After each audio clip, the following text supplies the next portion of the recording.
Hello everybody, it's Claire here from Sewn by Claire, and today we're going to be making another pattern by Lilly Rose Dolls, and that's for the holster trousers. So this is the holster trousers here. Excuse my roughly printed out copy of the pattern here, but that's the pattern of the trousers that we're going to be making. I think my printer needs some more ink, to be fair, but I've got enough to be able to see what I'm doing and to make them, so we're going to carry on. Now these are a really sweet cargo style trouser.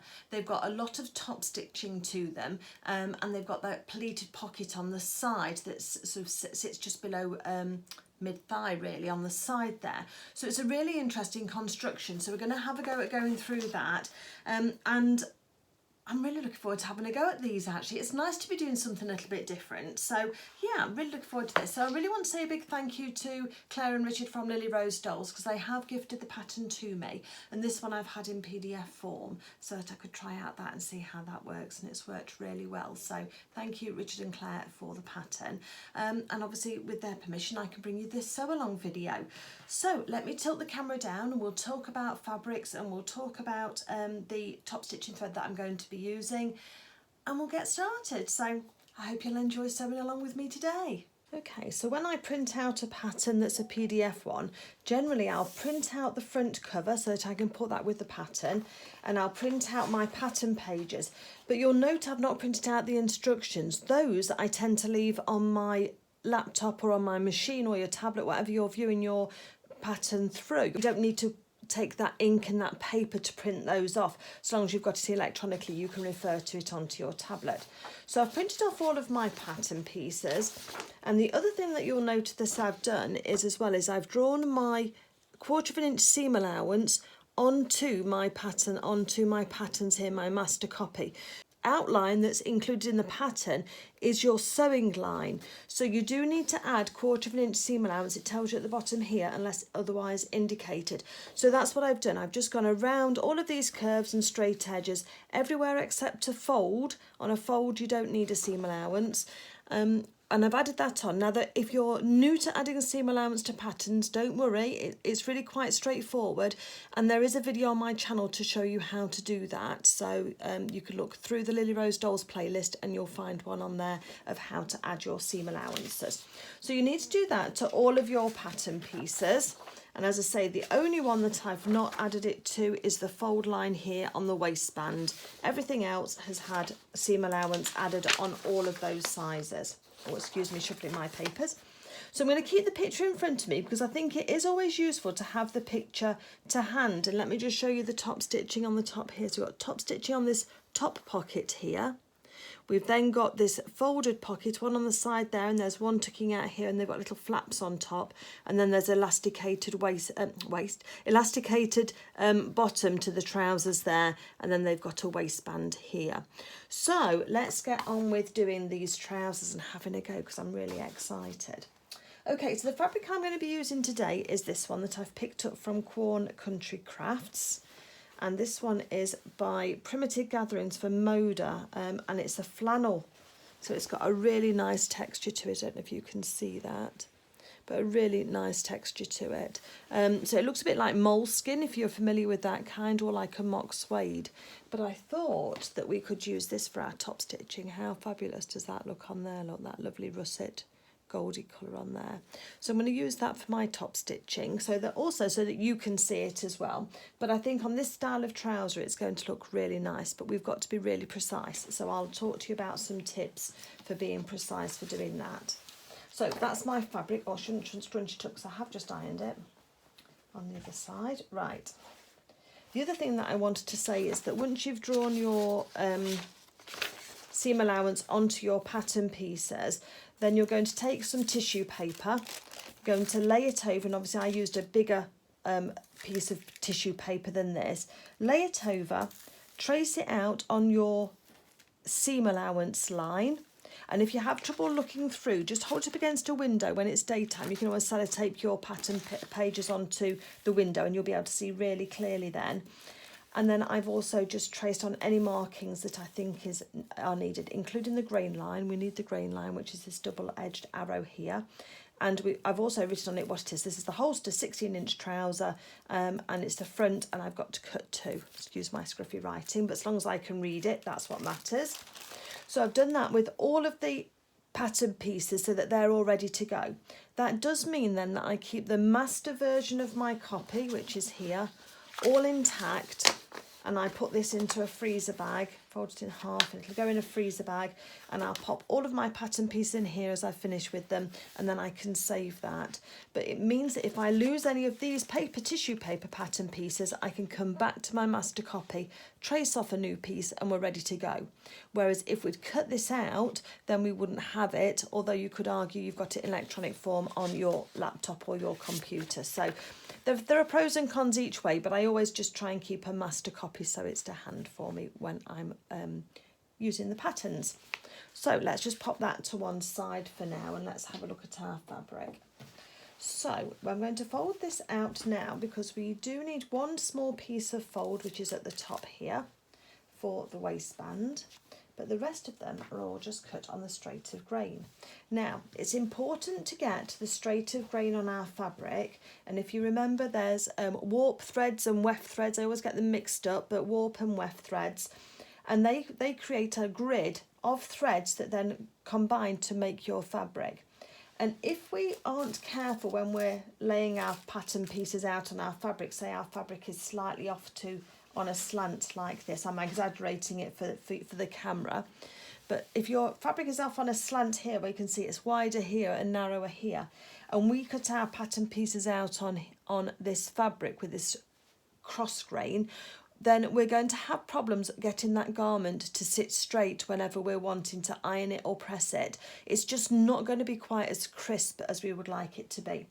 So the way that we work out our pattern sizes here is I'm just going to lay a couple of pattern pieces on here so that I can see what I need to work with. So we're going to need more than one width. I can see that already. So let's move this across so that we can fit more than one pattern piece on there. We've got those 2 trousers, haven't we, to put on. Let's see. So I just try to save as much fabric as I can do, because I think it's precious, isn't it? We spend a lot of money on our fabric, so we want to preserve it as much as we can. So there I'm comfortable that I can get all my pieces on nicely without too much of a squash and a squeeze. Just go to there, I think, even better. The fabric's not moving very well. It's just catching on itself. So I just want to make sure that I can just get those 2 pieces cut out there, because the rest of these pieces down here will be able to get out from our pieces down here.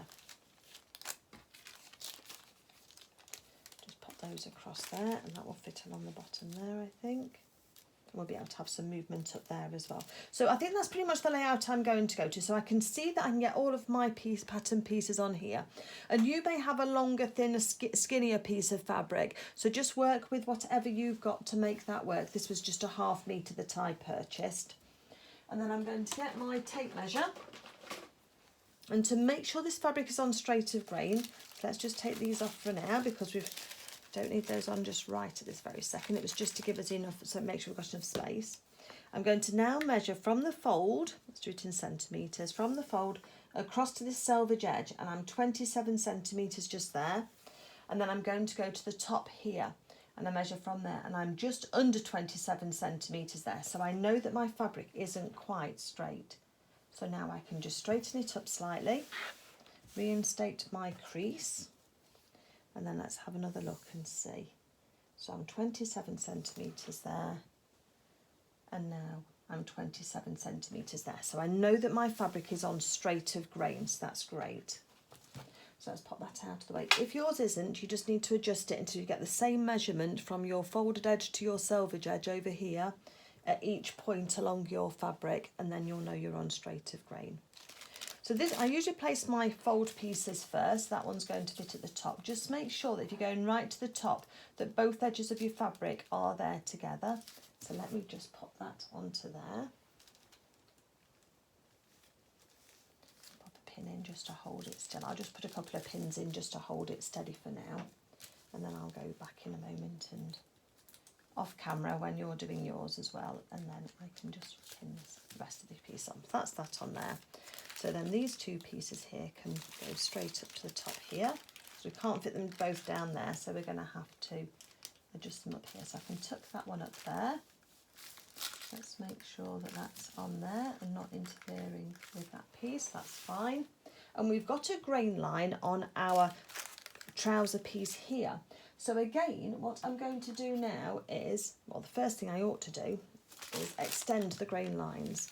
So see where you've got your double-edged arrow here, here and here. What we're going to do is use our ruler and our pen.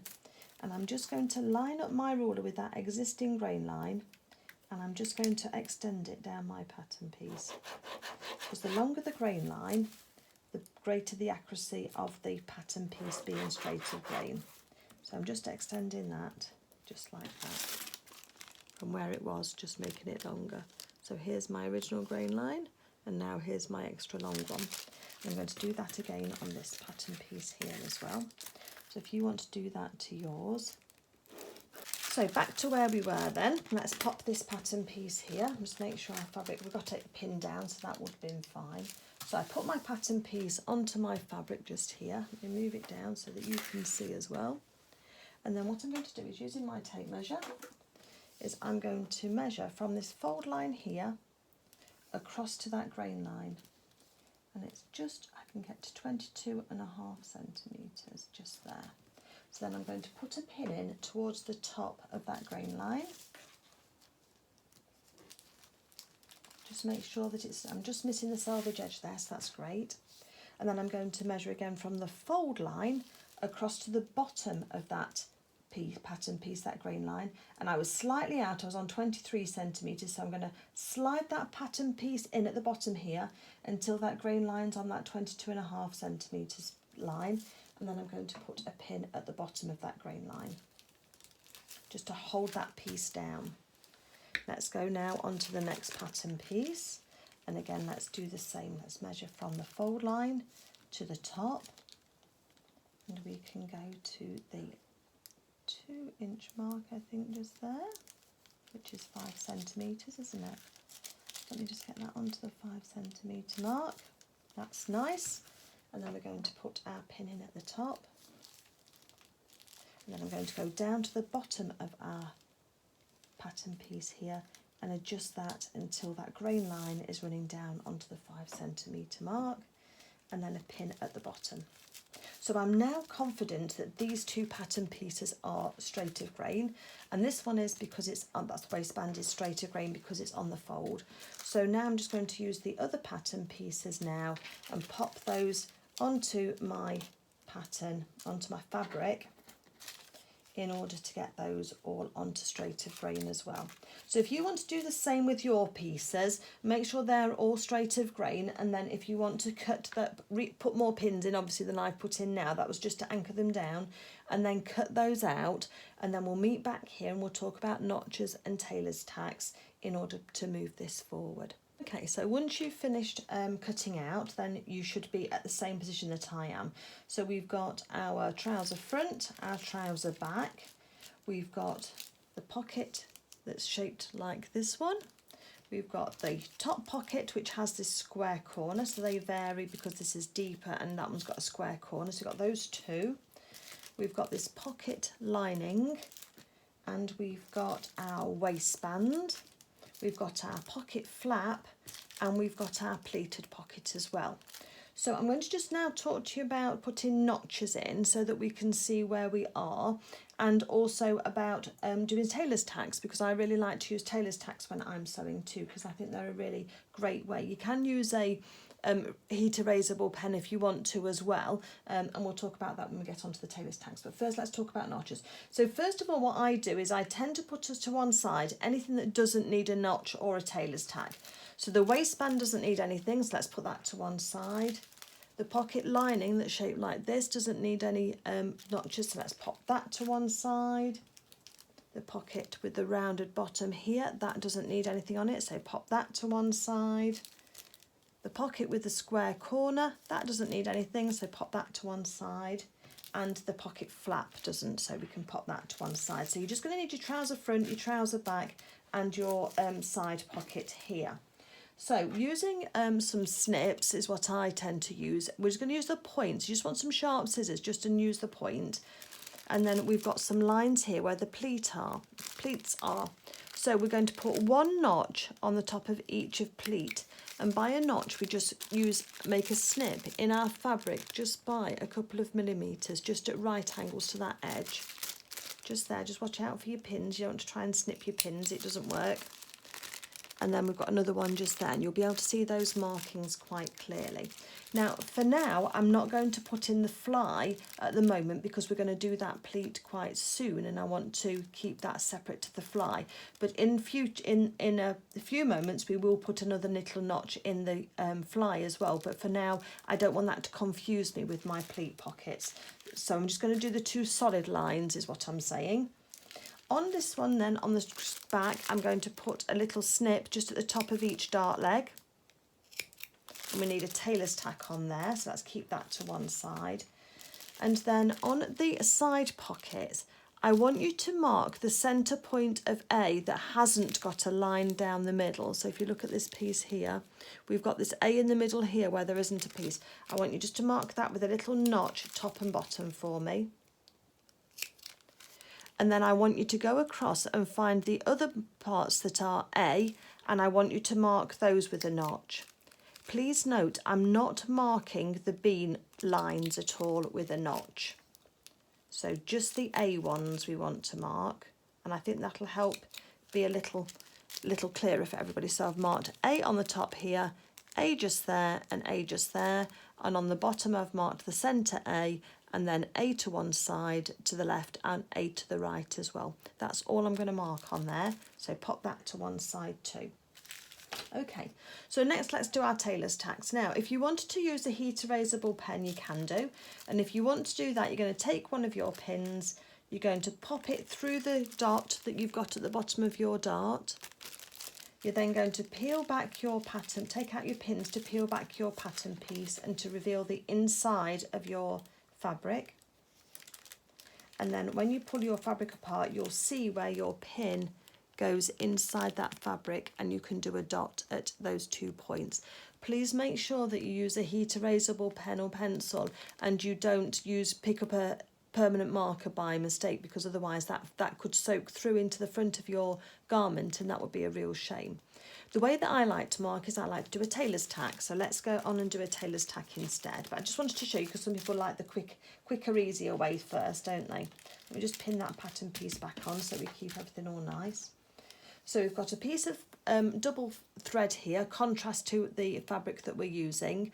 I should have used a different colour. I've just realised I've got white on white, haven't I, which you're not going to be able to see. Hold on one second. I've just got some purple thread instead. So what we're going to do is we're going to take a little stitch either side of that dot, and we're going to go right the way through. We've got to make sure we go right through to on the other side of our fabric, and then we're going to take that little stitch all the way through. We're going to pull our threads through. There isn't a knot at the end, and I'm going to leave about an inch and a half on a tail of threads. Then I'm going to change direction, and I'm now going to do a stitch, but I'm going to go the other direction across. So we're making a cross against the back of that dot. And the cross should be in the centre of that dot. That's what we're aiming for. So we've got a stitch this way. So I'm going to take a stitch, and I'm going to leave a loop of my threads about the same length as my tail. And then I'm going to snip off my thread about the same length as my tail as well. So you end up with this little tuft of threads, as you can see just there. What we do then is we're just going to snip through the loop. Then we're going to remove our pins so that we can peel back the pattern. And we're going to peel back the pattern now, but we're just going to hold on, put your finger on your threads just to hold them so they don't pull out. And there we've got the tuft of threads on our fabric. And then what you're going to do now is separate the 2 pieces of fabric apart. And then you're going to pull them apart so that you've got a bridge of threads. And there's your bridge of threads just there, you can see. And then being very careful not to snip through your fabric, you're going to snip through the threads only. And that will leave you a little tuft of threads on both sides. And that tuft of threads marks the bottom of the dart. So that's all great there. So let's keep that together. And there's nothing else to mark. So we're going to get ourselves organised. If you're not sure what colour top stitching thread you might want to use, then you can take a little offcut of your fabric from when you've cut out and just do a few stitches along and just see if you like it or not. And then you can then change your colours out if you want to. I will be changing my threads backwards and forwards, so I'll use a dark grey for doing all the construction, but then I'm going to switch over when I'm doing my actual top stitching and use this orange because I think that'll look really effective and show up for everybody. But again, if you're a beginner or a new sewist, you might choose to use the coordinating thread all the way through for your first pair until you've mastered all the skills, and then you can then move on to a top stitch thread afterwards. It just depends on what you want to do and what your tolerance is for unpicking things if they're not straight, because there's nothing like a contrast thread on a garment to really show up where those lines are wobbly. So and it can be difficult to sew straight lines, as we're going to be finding out when I start to do this, but top stitching is one of those things that if you go really slowly and take your time, it's a real good skill to master. Okay, all of those things considered then and out of the way, let me get my machine set up and we'll get started. Let's have a look at our trouser bags. Let's take the pin out of there. And we've got our tailor's tack at the bottom of our darts. Let's just fold these out. So there's our two back, there's our crotch curve again. And we're going to do the same thing. We're going to fold these in half so that our notches that we put at the top of the dart legs are on top of each other. But this time we're going to fold so that the threads from the tailor's tack are right on the edge. And we always sew down to the point. We don't sew up to from the point up on a dart. So let's just put a couple of pins in to hold that. You can tack this if you want to, but you don't have to. Let's do the same on the other one. Legs of the darts together, make sure they're all right, and then fold your fabric on your tailor's tack and a couple of pins just to secure that in place.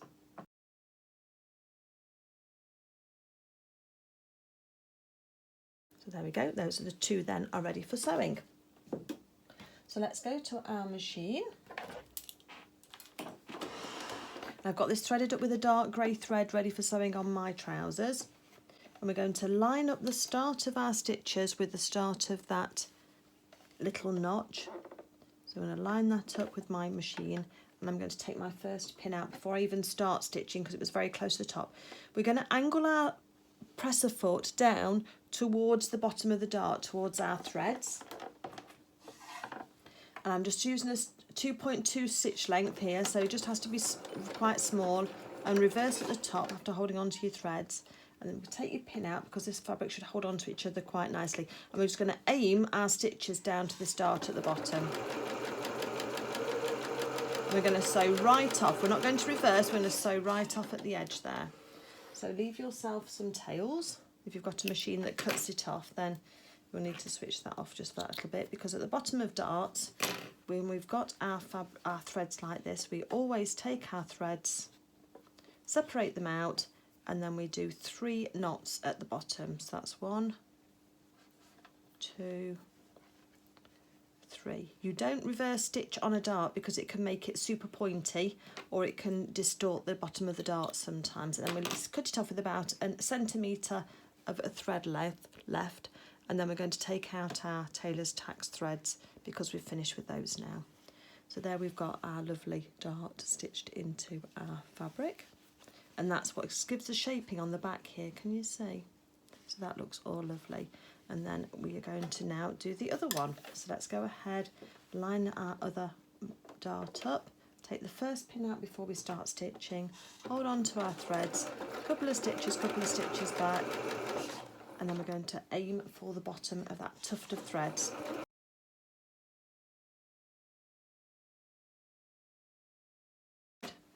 And then we're going to pull out our threads from our tailor's tack. Now, I've got one caught in here, look, can you see it doesn't want to pull out? If you get one like that, don't go tugging too hard. It just means that we've pierced the thread when we've been stitching with our sewing machine. All we need to do is go to one side and snip it off very close to where we've actually sewn the tailor's tack, and then we can just pull on the edge and it'll come straight away. So don't go yanking all of your threads out, because it will you run the risk of breaking a thread, and that would spoil your work then. Okay, so I've got one little bit in there, that's it. So they're all ready to go. So now let's go back to our fronts, and we're just going to zigzag around these edges. So I'm going to change my stitch around to a number 8, which is my zigzag stitch. And then we're just going to do a zigzag stitch around the top of these flies, so that keeps it all nice and neat.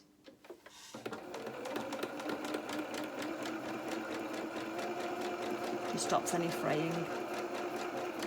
You can overlock this instead if you've got an overlocker on in your sewing room, but not everybody has that, so I'm going to zigzag mine so that you can see how that can look. And if you get any little whiskers on the edge here, just snip those off just to keep that nice and neat. Okay, that's one done. Let's go ahead and do the other one now. And in threads. And there we go, just got a little whisker there, let's take that one off. And we've got that neatened off nicely in there. So we've got our front edge neatened here, and then we've got our 2 darts in the trouser back just there. So we're now going to go onto the top pocket, which is the one with the square edge. Let me just find my piece for that. So that's this pocket just here. So let's take out our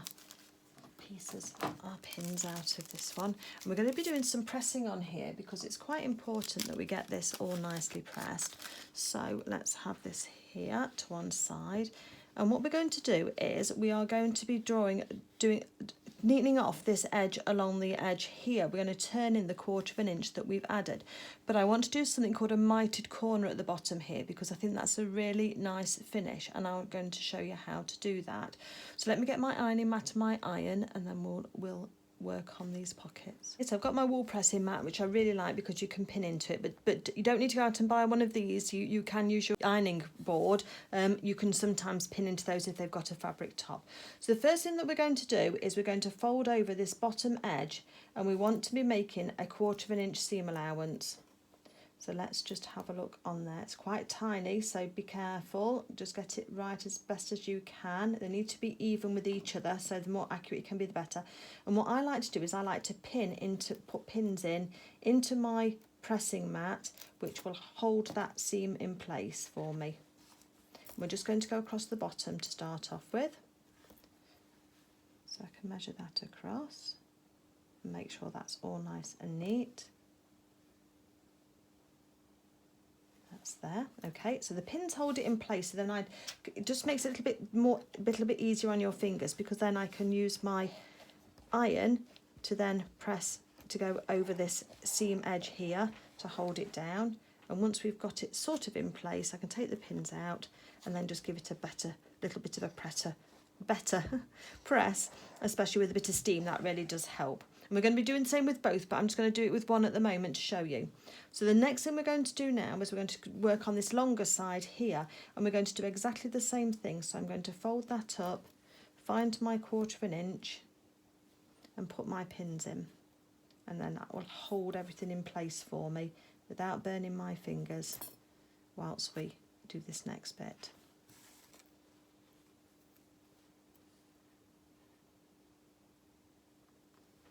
Makes me go quiet when I'm concentrating, have you noticed? So let's just pop this iron on here and just press these edges down. And then once that's started off, then we can just pop that out, those pins out, and just give it another little press without the pins in, just to make sure it's all nicely done. Okay, now let's talk about pocket corners, because I think it's really important.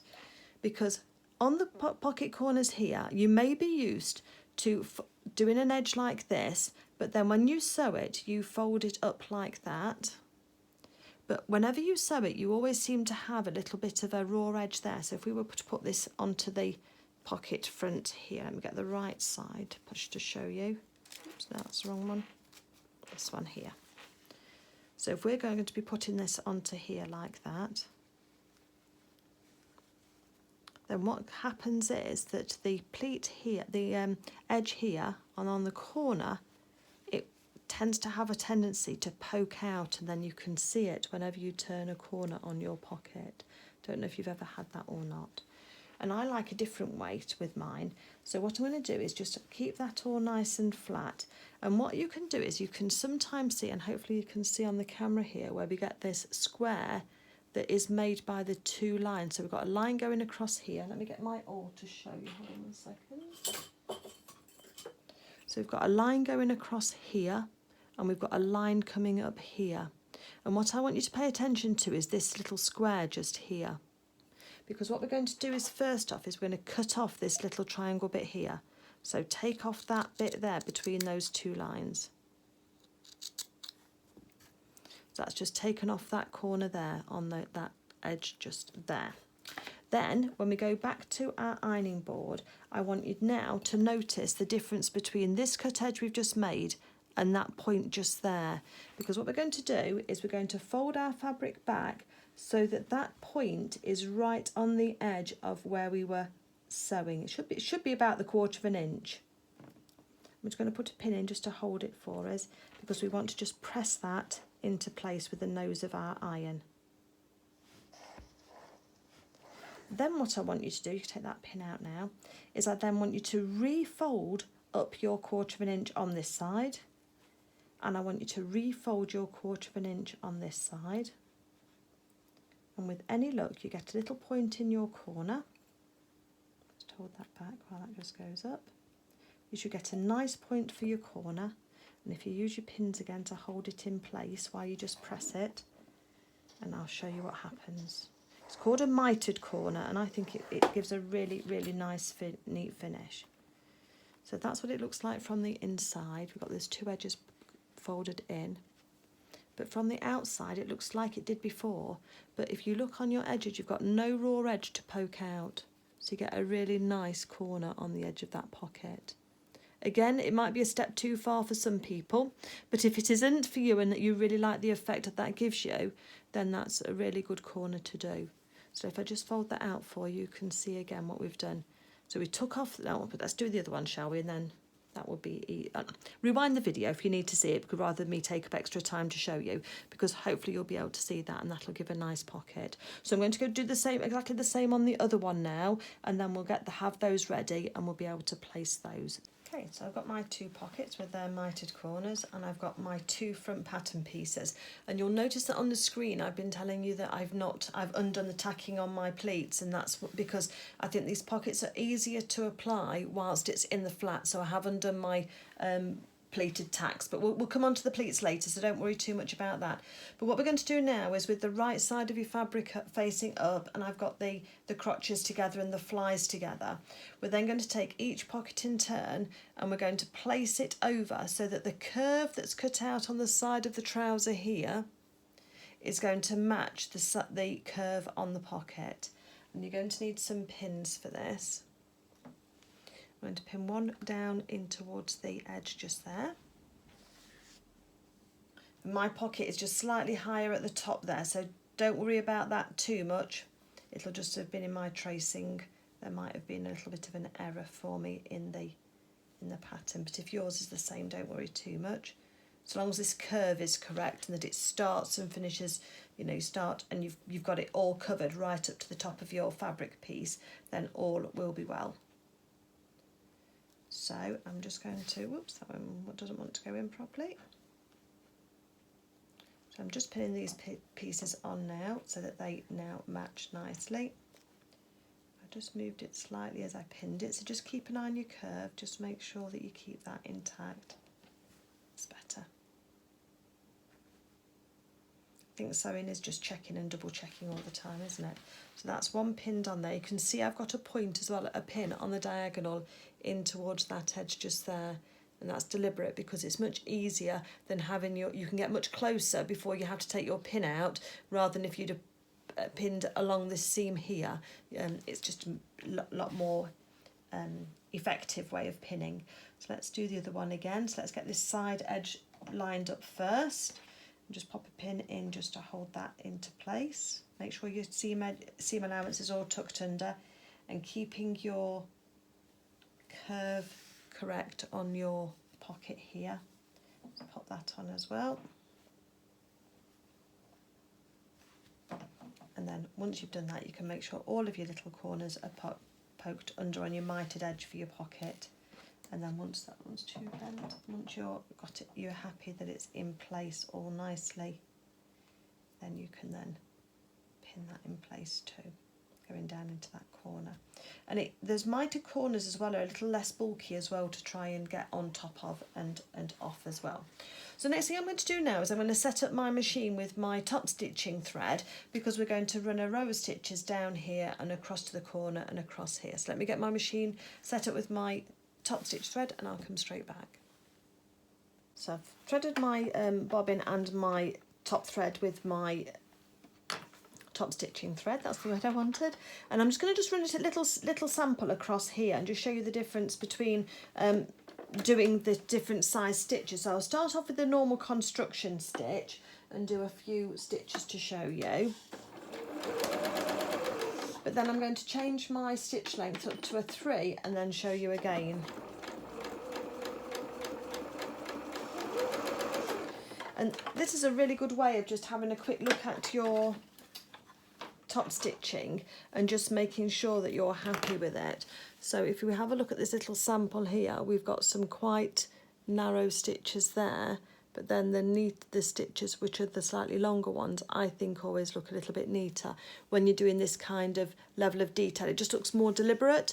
So you can do a little sample on a scrap of fabric just to have a look at your thread and make sure you're comfortable with that and how you've got that and what you've chosen.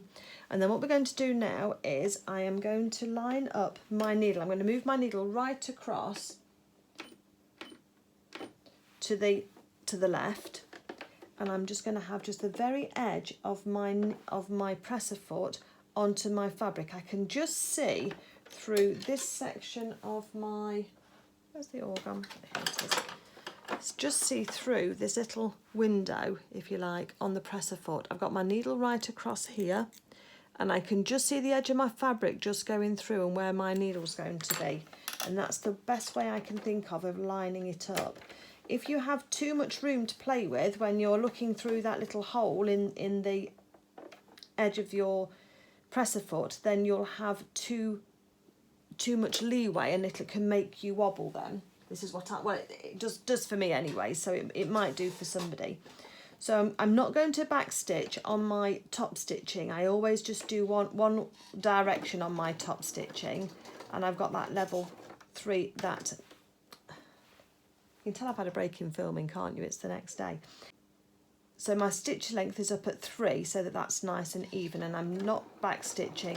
I'm just continuing straight on really nicely, just on the edge of that pocket just there.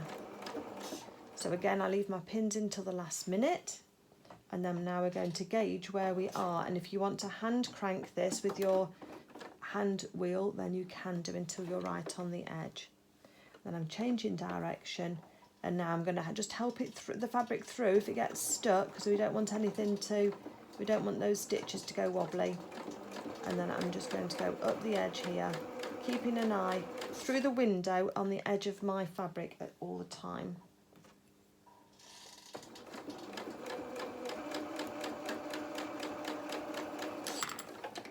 So I'm going to take my needle out. I'll show you how close we've got to the edge there. So we've got really, really close to the edge of that pocket just there. So I'm happy with that. I will be snipping that off level with the top of my trousers. If you want to go in and do another row of stitching, you can do.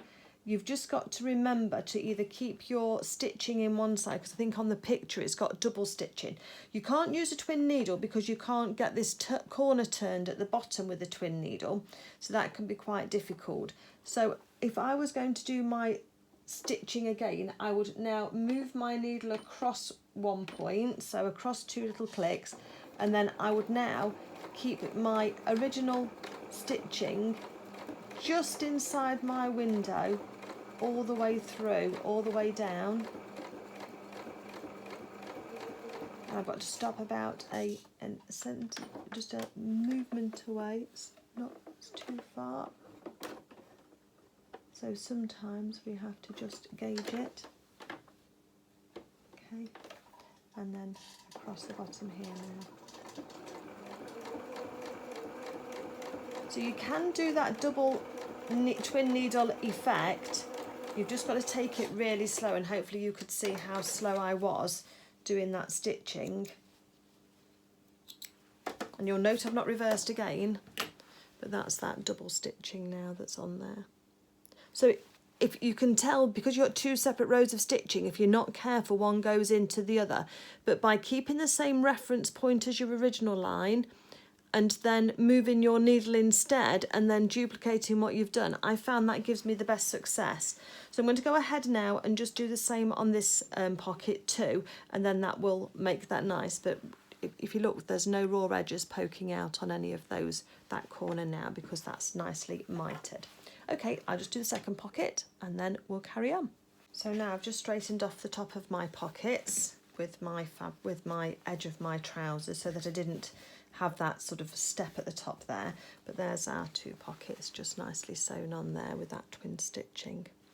Okay, the next thing that we're going to do now is we are going to put our pleat in. So if you look for your notches, and we should have one notch that's just to the side of the pocket, and then we've got the other one that's just right on the edge of that pocket. So it's quite a small pleat, but we can just put a pin in to hold that. So the folded edge of the pleat touches the edge of the pocket. Just like that. Let's do the other side. Let's take the notch, fold it towards the pocket, so your fold is actually on the notch itself. So quite a small pleat, as you can see once it's actually popped in there. And I'm just going to pin that in place. So let me just take out the top stitching thread, because we're now back onto our ordinary thread. Whilst I've got that thread in my machine now, I'm just going to put a few stitches just across, so they'll fall within the seam allowance of the pocket of the waistband, but it'll just hold that pleat closed for me. So that's one done. Just a few stitches. I'm not reversing. It's just a few tacking stitches just to hold that into place, and the same with the other one too.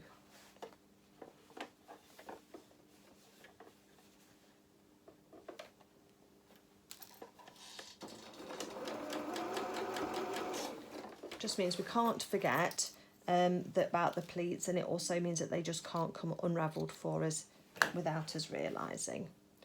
So once we've got that done, we're now going to look for the pattern piece that is the cutaway on the pocket, but has got this curved edge here as well. So let's take those pieces now. Put that away. And what I want you to do now is to take your pattern piece so that you've got the wrong side up. So you've got right sides together on the edge of your pocket, and you're going to match that curve up again. So you're sandwiching that top pocket in between the edges of your trousers. So let's put that one there and this one here. So just put a couple of pins in just to hold that. And let's do the same with the other one. So I'm turning the pocket over so I've got the wrong side up, and then it's just going straight over the top of this one, matching up the top and the bottom there, making sure that's fine. And whereas before we've sewn around this wider curve, we're going to do this smaller curve now. We're going to sew this pocket onto the top. Okay, so pop it into our machine, and we need to just have 1/4 inch seam allowance on this. So set your machine up again. So I need to just reset mine so that my needle position is at the right point for the edge of my presser foot to be my guide. I'm just going to reverse stitch on the bottom of this, and then once I get a couple of stitches in, I'm going to put my needle down into the work, and hopefully you've got a function. If you've not got a button that does that for you, then you can always use your hand crank to move it up or down for you. And take out this first pin because that's done its job. Everything's all anchored down. And now, leaving the needle in the work, I'm going to lift up my presser foot, and I'm going to now curve round this corner for a few more stitches, because we've got a curve to come round, and then a few more. So rather than pulling on my fabric, I'm leaving my needle in the work, I'm lifting up my presser foot so that I can move this fabric freely, and then I change direction. Trying to maintain all the time the 1/4 inch seam allowance that we're working with on the edge of our pattern. Excuse my squeaky pedal. And then I'm going to reverse at the top again. And what that gives you is it gives you a really nice curved edge to that pocket. So a really nice curved line there, can you see? So the next thing that we're going to do then is we're going to put some snips in here. So, well, I'll tell you what we'll do first is if you separate out the edges, you can see the edge of the pocket there. We don't need that in there. So I'm just going to take off a little bit of that, just going through that one edge of your fabric in the middle. So the 2 outer pieces of fabric are okay, they're all intact. And it's just this inner side bit that we are taking off. And that should just remove some bulk for us, just in that edge when we come to turn it over. Because we're going to need to turn this out through. It is fiddly. And if you want to skip this piece, you can do. But it will just remove that bulk. Just turn it over so I can come down and do the other side. You don't want to go so close that you compromise the stitches because we don't want any raw edge from that pocket edge to go out. Okay. Then once you've done that, on your curve, we want to put some snip because we're going to have to turn this pocket round in order for it to sit nicely. And this snipping this curved edge, I'll show you it up close in a second, will just help this to sit properly. So that's my curved edge there. And you can see that when I pull on this, can you see how those curves stretch out? Because what's going to happen is this pocket is going to go over and it's going to get tucked to the back there. That is what is going to happen with there, which is going to give that nice, lovely edge onto the pocket. What we're going to do first, though, is we're going to do something called understitching. And that's where we stitch this seam allowance to our pocket lining, not to the front. We're going to do it just inside, so you won't see it much. So it's just going to be like 1/8 of an inch in. So there's our seam edge there that we've just drawn. We've just sewn. And I'm going to sew just 1/8 of an inch in, so away from my pocket, and I'm going to attach all of this seam allowance here to the edge of this pocket. It's called understitching. It's a great, great technique. So for this, I'm going to move my needle across so I can see what I'm doing again. So let me get on to doing that. And I'm going to pull the 2 sides of the pocket and the trouser leg apart. So I can see the line just here that I'm working with. I'm going to have that just in my vision. And I'm going to do a couple of stitches and I'm going to put my needle in the work.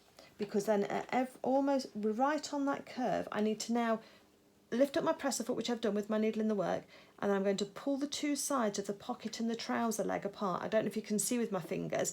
So I'm pulling this trouser leg bit that way and this pocket bit the other way. So one to the left and one to the right. So that's exposing that seam edge that we've just sewn, attaching that pocket in. And every so often just stop and make sure that your seam allowance underneath is in towards your pocket, because that's really important to get this technique right, that seam allowance goes all the way in. There is a skill builder on my channel about top stitching, about understitching.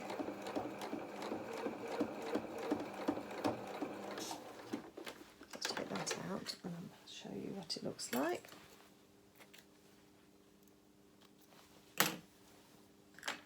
So what it does is it secures all of the seam allowance to the pocket edge so that when you turn it on that seam line, it takes a bit of the pocket edge with you from the front, and it means that your lining fabric inside your pocket lining will never poke out onto the front.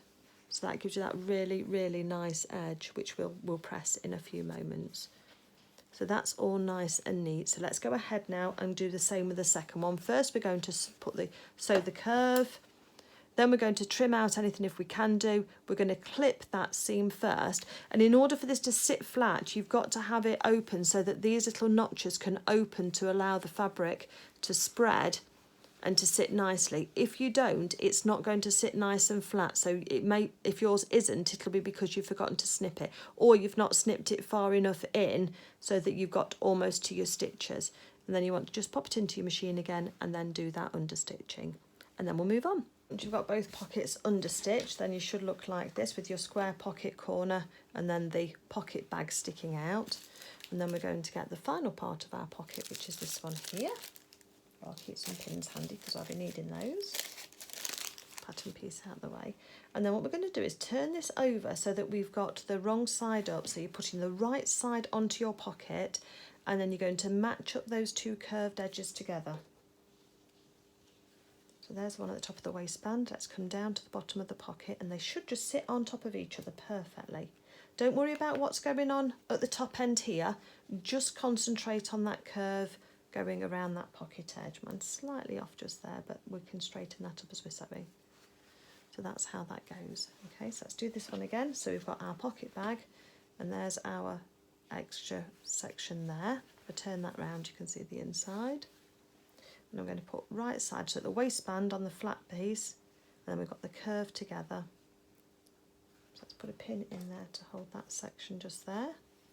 And then we'll just move this bit just down here to add the section onto just down here as well. So put your pins in just there, and then we're going to take it to the sewing machine and we're going to be sewing around this curve. Okay, so I've got my sewing machine set up for 1/4 inch seam allowance. We've got our pockets sewn together, and we're not sewn together, pinned together, and we're just going to now go across around here doing a 1/4 inch seam allowance, and I'll reverse at the start and the stop. So reverse. Then let's put our needle in our work so that we've got that all nicely anchored down. And now making sure that our raw edges stay together. We'll just come around here. I'll turn it so far as I can, but then we'll need to do some pivoting, I think, because it's quite a tight little curve. So I'll lift up my presser foot, release the tension on my fabric, and then I can change direction slightly. There we go. Again at the bottom, just straighten up.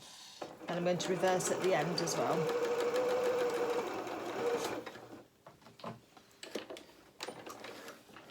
Let's take that out. And then when you've finished, you have this bit here completes the back of the pocket and takes you out to your side seam, and your side seam will sit there. So that will then be your lovely, lovely pocket there, as you can see, and this is the extra bit that we've just sewn on. So what I am going to do now is take this to the sewing machine, and I'm just going to zigzag around these edges. So I'm going to sew through the pocket on first, and then change it over to zigzag, and then sew onto these, and then I'll meet you back here because you know how to zigzag. So I'll meet you back here in a second. Okay, so now we've got 2 pockets zigzagged on the other side, and what I want you to do now is just to fold back the pocket so that you've got a lovely clean edge on it, and your understitching should be on the inside of the pocket. So just fold that back, and the edge of the pocket is going to reach just the other edge of your other side of your pleat, and then I want you to just put a row of stitches. So all I've done is, let me just go back to this a second, all I've done is flattened that top down so that everything's sitting where I want it to be for when I attach the waistband. And I'm just going to run some stitches just with 1/8 of an inch from the edge just to tack all of this down. And that will just hold that nice and flat for me. Make sure you don't open out your pleat as you're sewing over it.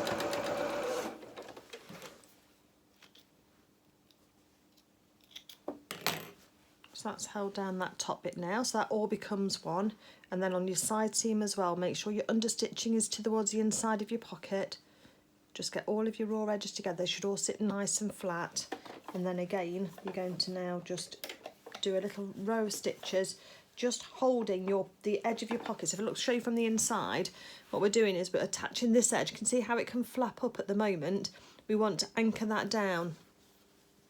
So I'm just making sure that's nice and flat, and then flat against the edge of the pocket or against the side of the trouser. And I'm just making sure that that edge, because it's got the understitching, is just flat against the trouser side. We can trim it off if it's a little bit proud, don't worry about that, just so long as it sits nice and flat.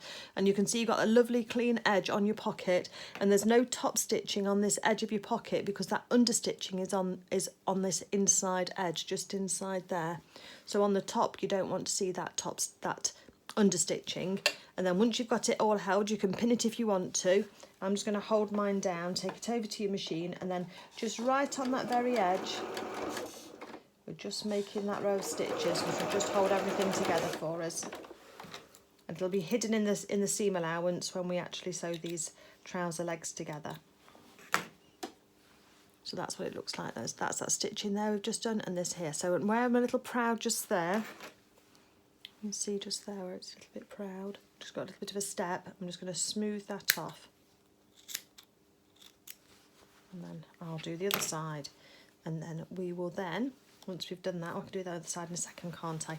Then what we're going to do is, side that we've tacked down, let's find the corresponding back piece. So you want a nice long curve to match the nice long curve of your trouser. You're not trying to match this curve at the moment, it's this nice long curve on the outside edge, and we're going to put some pins in just to hold that together. Turned it over just so that I've got the right side, still the wrong side, but I've got a side that I'm wanting to sew first facing me. And then let's do the hem as well, because we tend to do the start and the end point, don't we? Let's put a pin in there, and then this should just all sit nicely flat against each other. So we're joining the front of the trouser to the back of the trouser.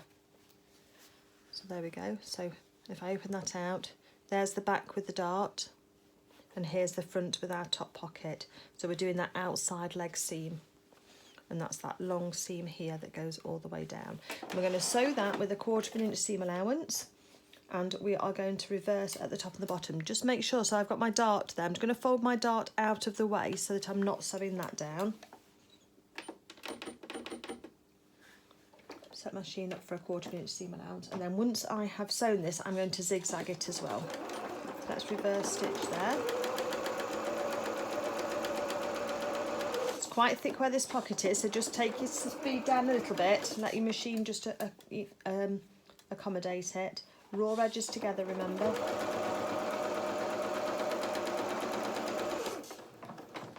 Just make sure everything's sitting nicely.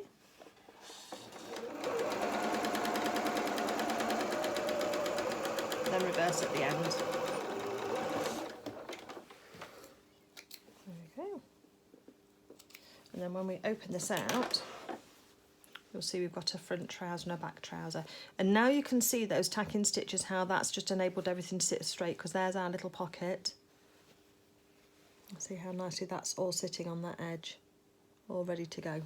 So we're going to now do this, we're going to zigzag this edge first, but then we're going to do the same with the other trouser as well and attach those two together, and then I'll meet you back here when we've got to that stage. Okay, so now we've got those side seams all zigzagged down and sewn. What we're going to do is, first of all, put it on your pressing mat, and I'm going to just, got some water in my iron, and then we're just going to press this down nice and flat first. We'll do both together. Just press it nice and flat, just sets those stitches. Then the next thing that we're going to do is we're going to open it out, and we're going to make sure the seam allowance is pointing towards the back, and we're just going to smooth that seam out over. It's got a curve to it, so it won't sit perfectly flat, but then I want you to use a press cloth, because we're working at the top of our fabric now. I wanted to use a press cloth now when we're doing that. I'll just move this so you can see. So I use the silk organza one, and you can buy silk organza on the internet. It's quite a stiff fabric, but it's really good for a press cloth because you can see straight through it, but it absorbs the heat and the harshness of the iron. So again, let's pop that on and just press that seam just out. That's got that nice and flat. Let's turn it round, and then we'll be pressing the top of this pocket as well whilst we're working on this. Make sure that all lies all nice and flat. So that's how that one's looking, all lovely. And we're going to do it exactly the same with the second one as well. So pressed it flat already. So let's put it on the mat, on the press mat, and let's make sure that seam allowance is being pressed towards the back. And just to say, the construction of these trousers is pretty much the same as you would be doing if you were making trousers for an adult or a child as well. So, you know, the skills that you're learning whilst you're doing these miniature clothes are really, really valuable to you for your general dressmaking as well. So, you know, if you've got, you can look out for other projects. And there is a tutorial on my channel already for making some children's dungarees if you've got anybody that you can sew for. So that's got that pocket all nicely flattened as well. That's all sitting nice. And then whilst we've got our ironing board out, let's put the two pieces of the trousers to one side, and we're going to now be working with our pocket here. So this is the pleated pocket that we're going to be doing, or the side pocket I think it's labelled as. So take your pattern piece off and put that to one side, so you've got that for later. And then if you remember, we put our notches in at that halfway point. So fold your fabric in half, and we're going to have that crease right on the edge where those notches are. And because we're working on the top of our fabric, let's just use that press cloth again. Just putting a crease in. Because now what I want to do is locate where the two notches are on the side. There should be there or thereabouts on top of each other, and I'm just going to put a pin down from one notch to the other and up from the other notch. Those if they're fairly straight, that should give us a line to follow. So again, with the second one, fold it in half and press it just to give us this starting point, and then wherever your notches are that you can see, those A notches, because they're the only ones that we notched in, just put a pin down, find your notches at the bottom, and in line with that put a pin up. So this is how they're both looking now. So when we've finished sewing this, we're going to open this out and we're going to flatten this notch here on the centre. We're going to flatten that back so that it goes along the edge just there, and I might well put a little bit of top stitching down the edges of my pocket there just to accentuate that pleat is in there. So that's what it's going to end up like in the end, and then we're going to have our pocket flap over the top of it like that. So again, the pins mark where the notches are, so line your, just move my needle back, hold on one second. So I'm sewing down the middle. So I position my pin up so that's on the middle. Now that I'm positioned, I'm now going to sew down and aim for this one down the bottom, this pin down the bottom. So again, a couple of stitches forward, a couple of stitches back, and then I'm going to now sew down.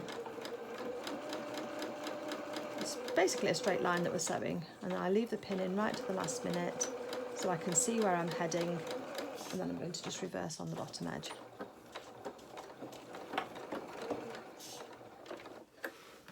Let's take the threads out and show you what that looks like. So I've got one row of stitching all the way down here. Oops, I've got threads around my fingers. So then what I'm going to do now is going to open that out, and I'm going to find my notch that was on this fold here, and that notch is going to go right to where that seam was stitched. So I'm squishing that pleat back against the fabric here. I'm then going to just put a pin across the top to hold it for me for now. And then I'm going to go down to the bottom and squish that pleat back again so that that's against that bottom edge. We can just give that a little press because that's going to then keep that memory of that pleat. So we're going to lose the pleat down the centre, but that's fine. That was only just in to give us that guide and give a nice edge for us to follow. So if you want to do this for your second pocket as well, and then I'm going to run a row of top stitching down each side because I think it's going to look nice. If you want to do the same, then you can do so. But I would suggest you iron it first, you press it first, because that will then make this crease here just nice and crisp. But I'll show you how I do that. But if you press it down first, once you've done your other one, and then we'll get onto our top stitching.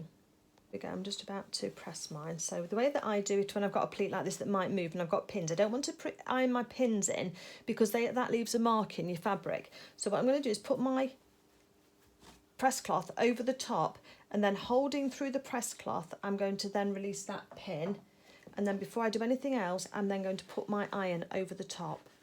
I'm going to go up towards the next pin, but again, fold your press cloth back, take your pin out, and by this stage that should now just sit in there just nicely for you. And then I'm just going to press that down. Bit of steam always helps.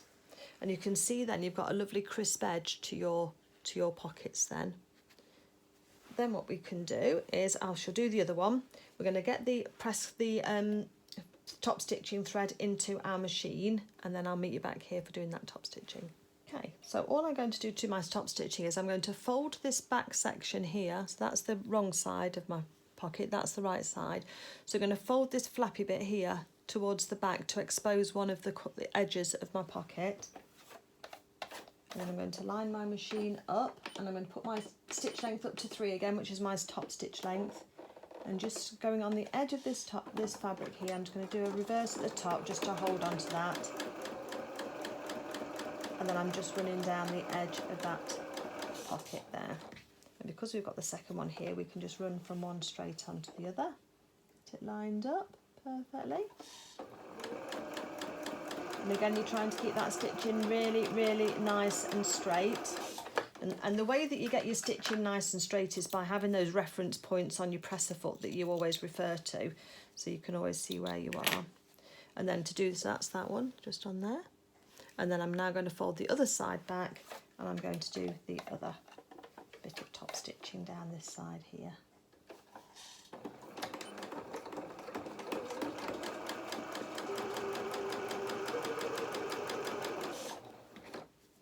Just roll that bit back.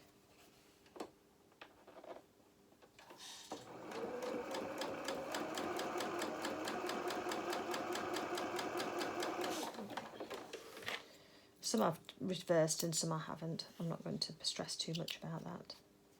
And this is what happens when you reverse look. You get, I have got dark bobbin thread in, but you get this extra bit of thread on the back there. So just tidy up anything as you go along. It's much easier to tidy it up as you go along than trying to do it afterwards. Then the next thing that I'm going to do is I'm just going to zigzag around these pockets. So there's the pocket now with its top stitching on. And now I'm just going to zigzag all the way around, but holding my pleats flat. So, oh, I need to change my thread back to my dark thread. So you do the same as well. We don't want to have orange top stitching in case any of it pokes through onto the right side when we're pressing it. Just takes a few moments, doesn't it? And if anybody's interested in the features that I value most on a sewing machine, there is a video on my channel that I've literally just put up that talks about those features, because one of the things I've got is an automatic needle threader, and if you've not got an automatic needle threader and you struggle threading your needle, then it's definitely something you want to look at. It's really useful. Okay, so back onto a stitch length of 8, and I've got a width of 5. I'm going to take that down to a 3.5 because I only want a little zigzag on the edge here.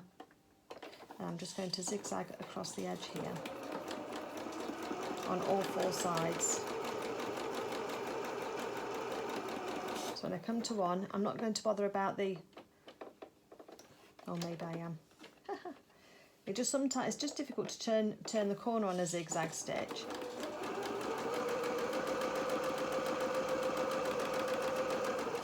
So I'm kind of doing what I do when I do an overlacker. I'm just pulling the threads a little bit to give me a little bit of working thread, and then we can then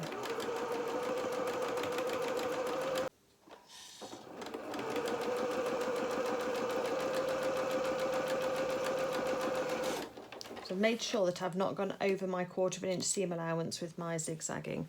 And then again, if you get any bits on the edge that are not very neat, then that's the time just to go over them with your scissors, just making sure you don't go through the zigzag actual stitch itself, and just take those whiskers off. So if you want to get both pockets to this stage, because then what we're going to do is we are going to do those mitered corners again that we did earlier. So if you have your pressing mat, I'm just going to take off these threads on the corners where I've just turned my corner, because I don't want them to poke out and be seen. Just take those off. Okay, so here's our pocket, and what we're going to do now is we're going to fold in that zigzagged edge, and we're just going to use our pins to hold that in.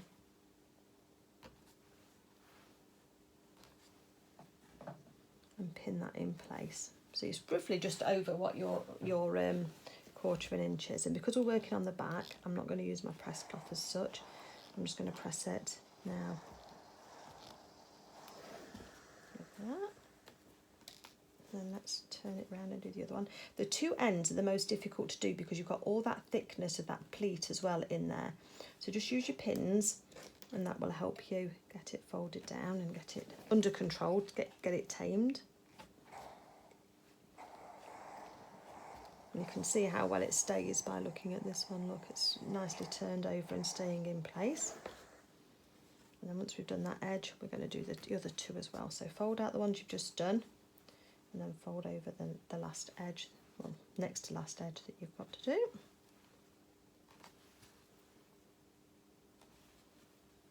Try and keep everything straight. You can measure this as well if you want to. It should be 1/4 inch because that's how much we used if you want to get the pocket to the right size. But as long as you do both the same, you should be fine.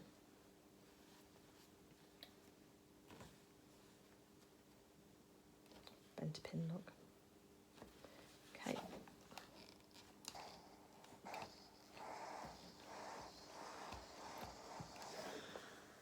And then on the corners of all 4 corners,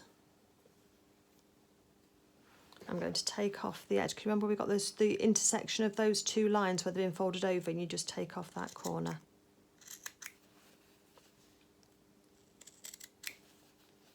You should have 4 corners just to take off. Once you've done that, we're going to go back to the ironing board again. We're going to fold over, so you've got a little point where the actual intersection is, and that's a little bit away from where the diagonal edges that we've just created. And we're going to fold it back so that the point of that edge is right on the corner. And then we're going to fold in first one side. You might have to use your awl in order just to hold things down, or the nose of your quick unpick, just to be able to fold that all back in nicely. Get that straight. And pop a pin in. Oops, picked up a thread. And then on the other side as well, we're now going to fold that in. It is a little bit fiddly, but try and persevere if you can do, because it will give you such a much nicer finish. And then once you've got the pin the other one in, once you've got it under control, and then you can just give that some heat and some steam, and that will give you your lovely mitered corner in the corner edge of your pocket. So go around now and do that on all 4 of these, and then you want to repeat the exact same process with your second pocket. So do the zigzag all the way round, and then turn in 1/4 inch, and then do your mitered corners, and then we'll be ready for looking at attaching these onto the trousers. Okay, so we've got 2 nicely cornered pockets here, all waiting to be attached. But before we attach those, what I think we need to do is I think we need to work on our flap, which is almost our final piece, isn't it, apart from the waistband. But the flap is going to sit over the top of the pocket, and so I think that whilst we want to try and put these pockets on straight away, actually if we've got the flap ready as well, we can then gauge that a little bit better down the length here. So let's get our flap piece, put our pockets to one side, and let's get our flap piece and take our pattern piece off that, put that to one side. And actually you're going to need to cut 4 of these, I believe. Oh, hold on one second. Yes, you have to cut, I haven't cut enough. We need to cut 4 of these because we need to actually turn those inside out. Let me just check on my pattern. Yes. I've put cut 2 on mine. I need to cut 4. So I'll show you with one, and then I'll disappear off and go and cut another one and finish that one off. So with the 2 pieces that you have got, you're going to turn those round and put those so that you've got the right sides together. And then we're going to then pin these. I'm probably just going to put one down the middle actually. And then we're going to start. Now we're going to use our red pin trick again, which if you're not familiar with that, let me just help you with that. I've got 2 red pins here, because we need to leave a little bit open, and the best place to leave that open is on this top flap just here. So we only need a little bit open, so I'm just going to leave that. So I've put 2 red pins in across here, so then we'll be able to sort that out, and then that's what we'll turn it through. So I know that these red pins, one means start and one means stop. So I've got my dark thread in still, set up for my 1/4 inch seam allowance, and it's on zigzags. Let's take that off. set up for the 1/4 inch seam allowance. And take that middle pin out, I don't think I need it. Right. So once I've got my fabric, my presser foot on my fabric, I can then take a few stitches forward and a few stitches back, and then I'm going to put the needle in the work because we're going to need to pivot and change direction. So let's go across to until we're 1/4 inch away from this edge here, and then we're going to go down until we're 1/4 inch down here. So we lift our needle in our work, lifted up our presser foot, and then twisted. Now I can see I've got too much fabric here, so I need to leave my needle in the work, do my presser foot, and just do one more stitch. I can either hand crank it, or I could have used my foot, depending on how sensitive my pedal is. And then we're going to go down to the bottom here. Now on the section here, where's a pencil gone? Got one here. We're actually wanting to stop. So there's the middle of our point just there.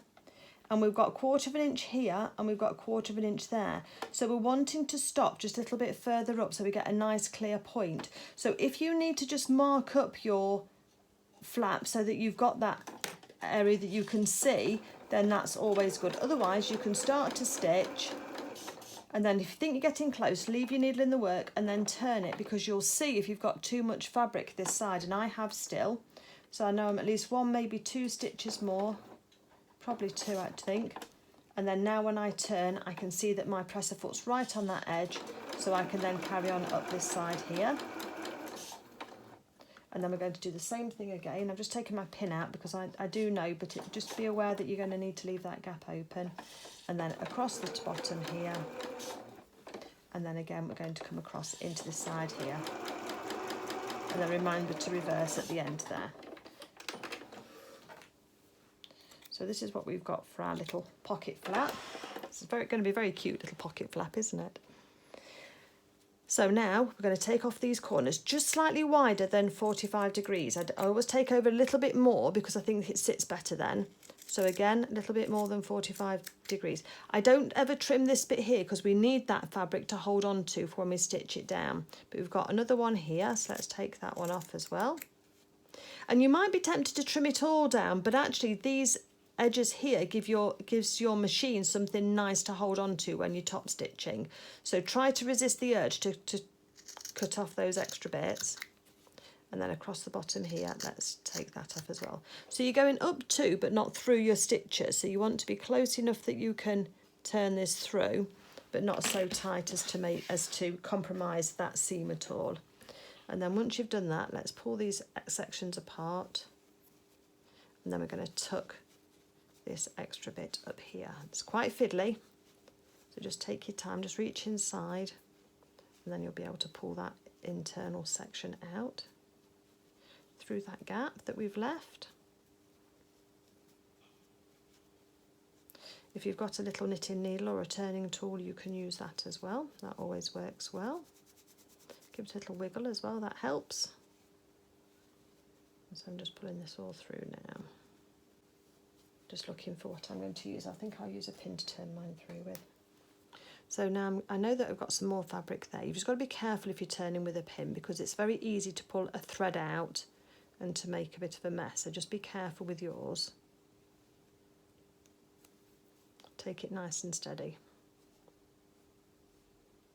We're going to pull out all of these edges until we can see that we're on our stitching line all the way around.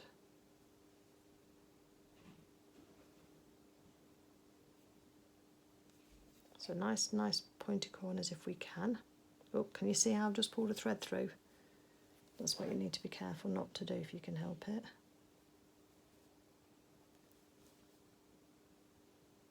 I'll show you what to do now that I have done that. I can show you how I correct that or just tidy it up.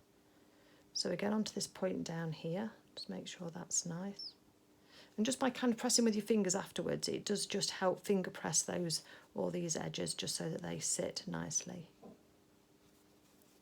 And onto this side here, let's see if we can manage not to do what I did on the other side.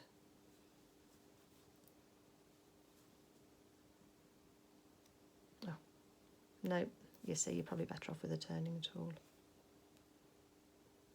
But I'm hoping that by the time we've got our nice bright orange top stitch, you won't notice that.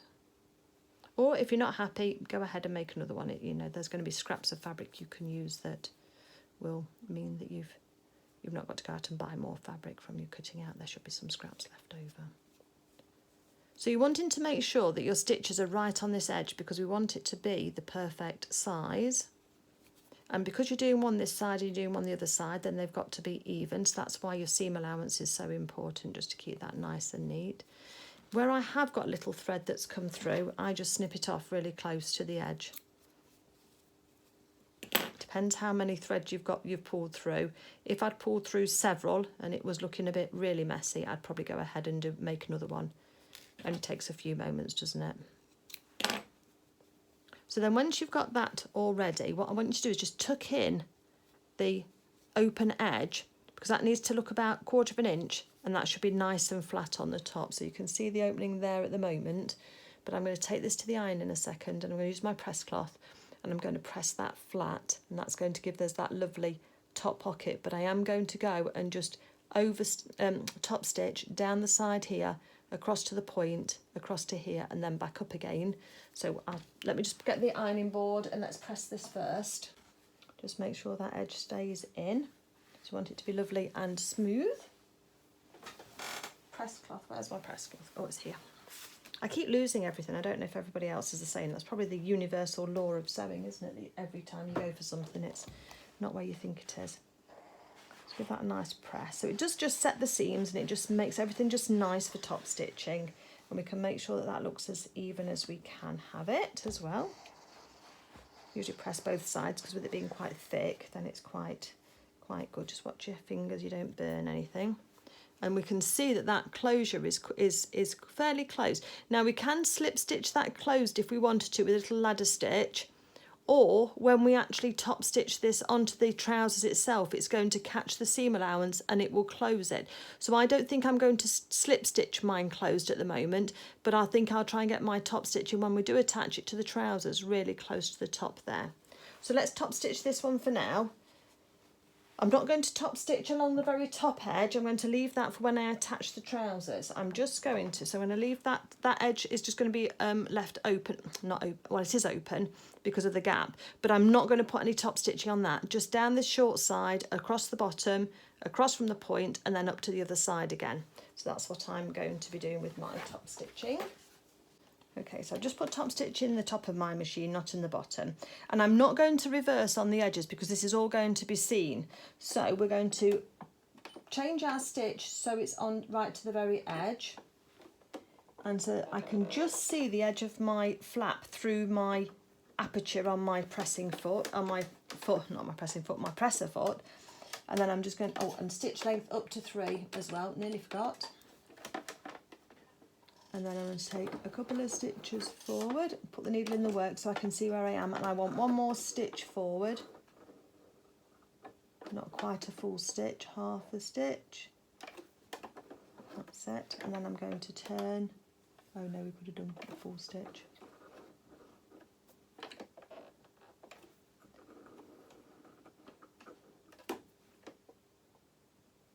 Top stitching is one of those things where it's got to be just right.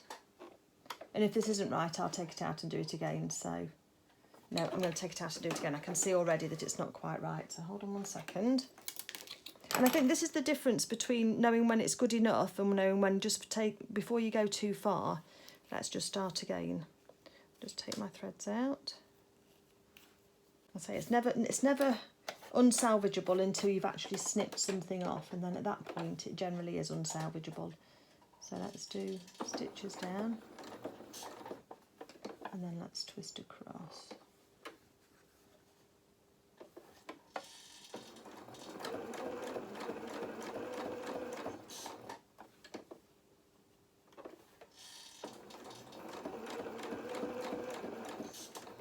Can you hear me concentrating? I can hear my foot pedal creaking as well. Okay, let's have a look at that.